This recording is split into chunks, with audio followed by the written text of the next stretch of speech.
अजीज दोस्तों नमस्कार।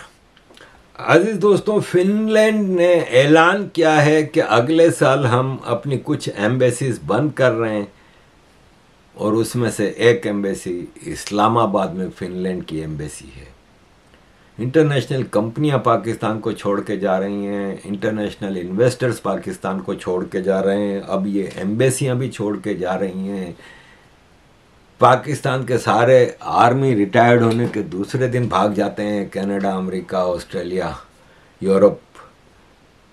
तो ये पाकिस्तान का हाल है। अजीज दोस्तों, ये मेरे सामने एक खबर आई कि तांजानिया की जो प्रेसिडेंट है ना, सामिया सुलूहु हसन, उन्होंने अपनी कैबिनेट का अनाउंस किया ना, तो उसमें 6 पोस्ट अपने खानदान को दी। अपने बहनोई को मिनिस्टर ऑफ फाइनेंस बनाया, अपने दामाद को मिनिस्टर ऑफ हेल्थ बनाया, मैच मेकर को मिनिस्टर ऑफ डिफेंस बनाया, भांजी को डेप्यूटी मिनिस्टर लेबर बनाया, बेटी को स्पेशल सीट एमपी की दी, एक और बेटी को डेप्यूटी मिनिस्टर एजुकेशन बनाया। तो मुझे पाकिस्तान याद आ गया और एक हद तक इंडिया भी। जब हम बिहार के हाल देखते थे तो लालू प्रसाद यादव होते थे, उनके ऊपर जब करप्शन के केस बने तो उनकी एक घरेलू औरत, उनकी बीवी राबड़ी देवी, उनको बना दिया गया। कभी उनके एक बेटे को, कभी दूसरे बेटे को। अभी पिछले टेन्योर में इनका एक बेटा मैट्रिक पास नहीं है, वो पता नहीं शायद एजुकेशन मिनिस्टर बन गया था। और ये चीज़ें हम भारत में आम देखते आए हैं, ख़ास तौर पे कांग्रेस के ज़माने में, कि जब जवाहरलाल नेहरू साहब थे प्राइम मिनिस्टर, तो कितनी सीनियर पार्टी थी कांग्रेस, कितने सीनियर नेता थे।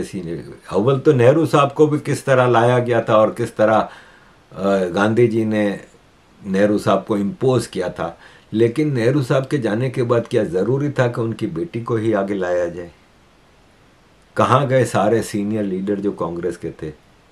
फिर जब उनकी बेटी का, इंदिरा गांधी जी का कत्ल होता है, तो क्या ज़रूरी था कि उनके बेटे को लाया जाए, जो कि नॉन पॉलिटिकल थे? राजीव गांधी पायलट थे और अपने एक इटालियन से शादी करके अपनी नॉन पॉलिटिकल लाइफ गुजार रहे थे। इतने सीनियर लीडर मौजूद थे कांग्रेस में, लेकिन लाया उन्हीं को गया।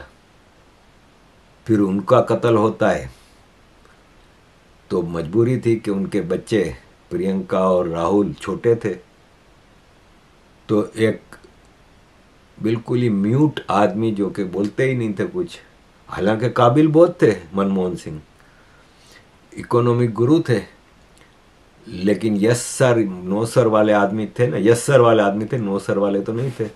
तो सोनिया गांधी बीइंग इटालियन बन नहीं सकती थी। पाकिस्तान में तो बेनज़ीर भुट्टो के मरने पर उसका शौहर बन गया आसिफ जरदारी।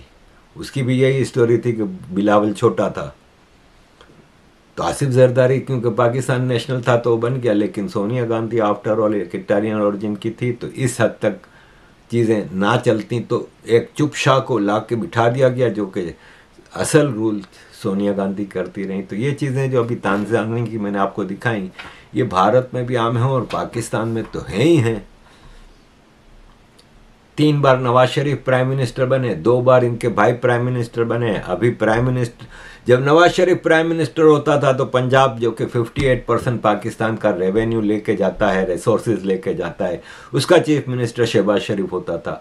शहबाज शरीफ जब पहली बार प्राइम मिनिस्टर बना केयर टेकर, तो अपने बेटे हमजा शहबाज को पंजाब का प्राइम मिनिस्टर, चीफ मिनिस्टर बनाया। अब ये धांधली वाले इलेक्शन के बाद शहबाज शरीफ को इम्पोज किया गया एज ए प्राइम मिनिस्टर, तो उसकी भतीजी मरियम नवाज मिनिस्टर है। नवाज शरीफ, शहबाज शरीफ, मरियम नवाज की कैबिनेट आप देखें ना, तो आपको साद रफ़ीक मिलेगा। साद रफ़ीक कौन है? नवाज शरीफ की बहन का भांजा, बीवी का भांजा। साद रफ़ीक का भाई भी मिनिस्टर। फिर अपना आबिद शेर अली, ये भी नवाज शरीफ की कोई ख़ानदान का ही आदमी है, ये भी मिनिस्टर। तो ये चीज़ें आम हैं साउथ एशिया की कैबिनेट में। एक मिसाल है कि हसीना वाजिद को जब भगाया गया और इंडिया चली गई, तो आप मुझे कोई एक लीडर का नाम बता दें अवामी लीग के जिनका आपने नाम सुना हो, सिवाय किसके? हसीना वाजिद के बेटे के। हसीना वाजिद खुद मुजीबुर रहमान की बेटी। तो ये जो डायनास्टिक पॉलिटिक्स है ना अफ्रीका और ये साउथ एशिया में, एक हद तक इंडोनेशिया में भी हमने देखा कि स्वीकारनो और फिर उनकी बेटी स्वीकारनो की बेटी आई, और फिलीपीन में भी मार्कोस फिडल मार्कोस का फर्डिनेंड मार्कोस का बेटा वो भी बना। तो ये एक बीमारी है डायनास्टिक पॉलिटिक्स जो पूरे इस रीजन में फैली हुई है। अजीज दोस्तों, जापान में मुसलमानों ने कब्रिस्तान बनाने की इजाज़त दी तो पार्लियामेंट ने साफ मना कर दिया कि जापान है ना वो डेड बॉडीज जलाता है, आपको या तो जलानी है तो जलाओ, दफन करने की हम यहाँ पे इजाज़त नहीं देंगे, जाके अपने मुल्क में ले जाओ डेड बॉडी को, वहाँ जाके दफन करो। इसी तरह एक और ख़बर ने मुझे हैरान कर दिया, दो खबरें हैं। एक तो ये कि ईरान में 5 क्रिश्चियनों को 8 साल की सज़ा हुई क्योंकि उन्होंने इस्लाम छोड़ के क्रिश्चियनिटी ज्वाइन की थी। तो 5 मुसलमान जो कि क्रिश्चियन बन गए थे उनको 8-8 साल की सज़ा हुई।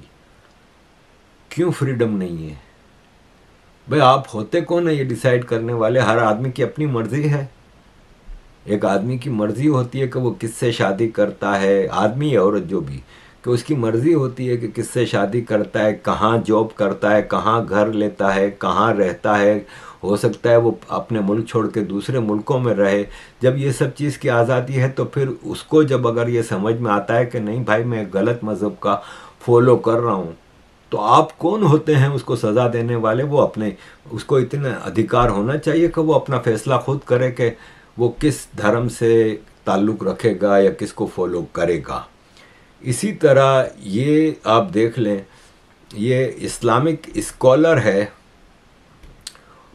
ये कहता है कि मुसलमानों को इजाज़त नहीं कि क्रिश्चियनों की या नॉन मुस्लिम की अंतिम संस्कार में वो करे, पार्टिसिपेट करे, क्योंकि आपको इजाज़त ही नहीं है कि आप एक इनफिडल काफिर की मौत पे पुरसा देने जाएं।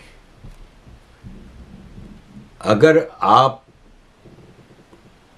नॉन मुस्लिम से मुस्लिम हुए हैं और आपके पेरेंट्स अगर मुसलमान नहीं हुए तो आप उनके मरने पे भी उनके पास नहीं जा सकते। मुझे आप ये बताएं, इससे ज़्यादा नफ़रत वाला कोई वो होगा? मुझे उस पर याद आई, हमारी एक बहन है यहाँ पे, सनातनी बहन, मेरे पास आई थी रोती हुई अपने पति के साथ, और मुझे कहती हैं कि मेरा बेटा, इसको हमने पढ़ाया लिखाया, यहाँ पे लंदन में एक एग्जीक्यूटिव पोस्ट पे जॉब करता था, उसकी बीवी शादी कराई तो उसकी बीवी हिंदू, उसके यहाँ बेटी पैदा हुई, और अचानक आज से कुछ महीने पहले आके हमें कहता है कि मैं तो मुसलमान हो चुका हूँ। कहती हैं हमारे यहाँ रोज़ आरती होती थी, वो हमारे चरण छूता था, लेकिन इसने कहा मैं आपके चरण नहीं छू सकता क्योंकि अलाउड नहीं है इस्लाम में। एक तो मुसलमान हो जाना, ऊपर से फिर एक्सट्रीमिस्ट हो जाना कि आप अपने संस्कार भूल जाते हो। और फिर वो रोती रही बेचारी, एग्जीक्यूटिव पोस्ट पे, इतना पढ़ा लिखा। बोला कि अपनी 50% सैलरी है ना वो गज़ा के उसमें देता है, हर गज़ा के प्रोटेस्ट में जाता है और ये और वो। और फिर अपनी बेटी को इस्लाम के तरीके पे लाने की कोशिश की तो बीवी एक देवी की तरह खड़ी हो गई। बोला खबरदार है जो हमारे ऊपर तुमने अपने गंदे ख्यालात डाले, तुम्हें जो करना है करो, जाओ दफ़ा हो जाओ, बेटी को मैं नहीं करने दूंगी तुम्हें। तो ये इस किस्म की मतलब जो टीचिंग है ना, हद से ज़्यादा। और ये कौन है आपको मैं बताऊं, ये अरबों में नहीं होता। आपको दुनिया में, पूरी दुनिया में आप चले जाएं, आपको तबलीगी जमातें मिलेंगी, वो या तो पाकिस्तानी होंगी या बंगाली होंगी, या इंडिया के मुसलमानों की भी, देवबंद की और बरेलियों की जमातें जाती हैं दुनिया भर में तबलीग करने। आपको कभी कोई अरब तबलीगी जमात नहीं मिलेगी। अरबी नहीं करते, इवन सऊदी अरब में तो तबलीग बैन है। इस्लाम ज्वाइन करने पे बैन नहीं है कि अगर कोई सऊदी अरब में हिंदू या क्रिश्चियन या बुद्धिस्ट या वो कहता है हम मुसलमान होना चाहते हैं, उस पर बैन नहीं है, लेकिन किसी को तबलीग करने की, प्रीचिंग करने की बैन है। लेकिन यहाँ कन्वर्टेड जो हैं ये सब चीज़ें करते हैं, और फिर इस हद तक एक्सट्रीमिस्ट इनका माइंडसेट बन जाता है कि मैं हैरान होता हूँ। ये लॉस्ट आइडेंटिटी वाले, ख़ास तौर पे पाकिस्तान वाले हैं ना, वो लॉस्ट आइडेंटिटी वाले। देखें, पाकिस्तान जब बना था तो आपने कभी मोहम्मद अली जिन्ना को शलवार कमीज़ में देखा है? हालांकि उसको भी, वो तो वेस्टर्न था पूरा, पोर्क खाता था, शराब पीता था, बच्चियाँ, सब कुछ करता था। आपने कभी, लेकिन फिर इसको शेरवानी पहना के लेके आए, टोपी पहना दी। आपने कभी उसको शलवार कमीज़ में देखा? आपने लियाकत अली खान को शलवार कमीज़ में देखा? आपने आगा खान को सलवार कमीज़ में देखा? ये सब पाकिस्तान के बिल्डर थे, बनाने वाले थे। लेकिन क्या हुआ, अयूब खान के दौर तक, याया खान के दौर तक पाकिस्तान में कुर्ता पजामा वॉज द नेशनल ड्रेस। लेकिन हर चीज़ में अपनी आइडेंटिटी से भागना होता था। इंडिया की आइडेंटिटी से भाग रहे थे। हालांकि आप अपने दुनिया की पूरी साइंस लगा दें ना, आप अपने अंदर से डीएनए ख़त्म नहीं कर सकते। तो डीएनए तो इंडियन है ना, और देख लें ये डीएनए ख़त्म नहीं कर सके। लेकिन कुर्ता पजामा हटा के भुट्टो ने शलवार कमीज थोप दी। मतलब आप ये देखें कि नेशनल ड्रेस भी चेंज कर दिया, और फिर उस नेशनल ड्रेस पे भी कोई इनका टिके हुए नहीं थे। फिर नवाज शरीफ और शहबाज शरीफ और ये जो ज़ियाउल हक, ये शलवार कमीज के ऊपर वास्केट पहनते थे। तो इस हद तक इनको अपने ओरिजिन से भागना होता था कि इमरान खान ने वास्केट के बजाय कोट पहनना शुरू किया, अंग्रेज़ों का कोट। शलवार कमीज के ऊपर अंग्रेज़ों का कोट पहन के घूमता था भाई साहब। अब ये पिक्चर मेरे सामने आई, मैं हैरान हूं कि ये किस किस्म के जोकर लोग हैं कि आप देखें अब ये क्या है। तो अजीज़ दोस्तों, मुझे इनके किसी शलवार कमीज़ पे एतराज़ नहीं है। ये सिंध का भी ड्रेस है, ये पख्तूनों का भी ड्रेस है। पंजाबियों को नॉर्मली शलवार नहीं होती थी, लाचा होता था, लुंगी धोती कह लें आप। पंजाबी नॉर्मली लाचा पहनते थे। लेकिन ये एक अलग ही आइडेंटिटी बनाने के लिए ये भाई साहब लेके आ गए ये चीज़ें। अजीज़ दोस्तों, थोड़ा मैं कश्मीर के हवाले से बोलूं कि कश्मीर में आपको पता है कि इतने सारे प्रोटेस्ट हो रहे थे और इतना सारा कुछ हो रहा था, तो इन्होंने वादे शादे करके नेगोशिएशंस कर लिए, और कश्मीर एक्शन कमेटी इनके लिए एक सरदर्द बन गई थी कि किस तरह इससे जान छुड़ाएं कि कश्मीर एक्शन कमेटी ने हमारा बेड़ा गर्क कर दिया है और हर तरफ कश्मीरी इनकी बातों पे चलते हैं। तो अब उन्होंने क्या किया कि नेगोशिएशंस करके, आपको पता है पाकिस्तान की आर्मी कभी भी डिलीवर करने को तो तैयार होती नहीं है कि पब्लिक को कोई रिलीफ मिले। कश्मीरी पीओके के बिल्कुल तंग थे। तो अब उन्होंने वहाँ पे एक जर्नलिस्ट है सोहराब बरकत, इसका कसूर ये था कि ये जॉइंट एक्शन कमेटी जो थी ना कश्मीर की, उसके सारे प्रोग्राम को पब्लिसाइज करता था, उसको मीडिया में लाता था, सोशल मीडिया पे लाता था। तब इन्होंने सोहराब बरकत को, उस जर्नलिस्ट को गिरफ्तार कर लिया है। तो अब कश्मीर जॉइंट अवामी एक्शन कमेटी है ना, उसके जो चीफ हैं शब्बीर नंगियाल, उन्होंने कहा है कि अगर आपने फ़ौरन ही सोहराब बरकत को नहीं छोड़ा तो हम फिर वापस प्रोटेस्ट करेंगे। शौकत नवाज मीर एक और रहनुमा हैं कश्मीर जॉइंट एक्शन कमेटी के, उन्होंने कहा कि कश्मीर के लोग जहाँ जहाँ फॉरेन कंट्री सफ़र करने के लिए जाते हैं उनका पीछा किया जाता है और उनको वहाँ पे कंट्रोल करने की कोशिश की जाती है और अपना परसेप्शन बनाने की कोशिश करते हैं। जानबूझ के पाकिस्तान की एजेंसियों के लोग पीओके, आज़ाद कश्मीर के पीओके के लोगों को कंट्रोल करने की कोशिश करते हैं, जो कि हमें काबिल कबूल नहीं है। अजीज दोस्तों, एंड पे मैं अपनी 2 मिनट का एक सवाल मैं रख रहा हूँ।